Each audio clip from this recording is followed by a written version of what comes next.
महत्वाची बातमी आहे। सगळं संपल्यानंतरही संजय राऊतांची बडबड सुरू असल्याचं संजय केनेकर म्हणाले। रिकाम्या डबड्याची भडभड ऐकायला जनतेला वेळ नाही असंही त्यांनी म्हटलं। कोरोना काळात यांचा नेता बाहेर आला नाही आणि लोकांनी परत त्यांना घरी बसवलं असंही केनेकर म्हटलेत। विरोधी पक्षनेता न देण्यासाठी कायदा बदलणं हा निर्लज्जपणा असल्याची टीका संजय राऊतांनी केलेली। संजय राऊत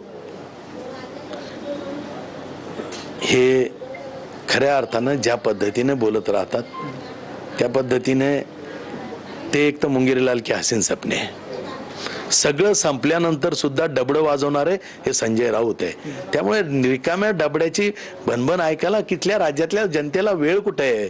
विकास इतका जोरदार चालू आहे, त्याच्याकडे लोकांचे डोळे आणि कान आहे, याची बडबड ऐकायला कुठे आहे? याला जेव्हा संधी दिली, याच्या पक्षाला संधी दिली तर घरात बसून डमरू वाजत बसला आहे। कोरोनाच्या काळात सुद्धा याचा नेता बाहेर आला नाही, लोकांनी परत त्याला घरी बसवलं।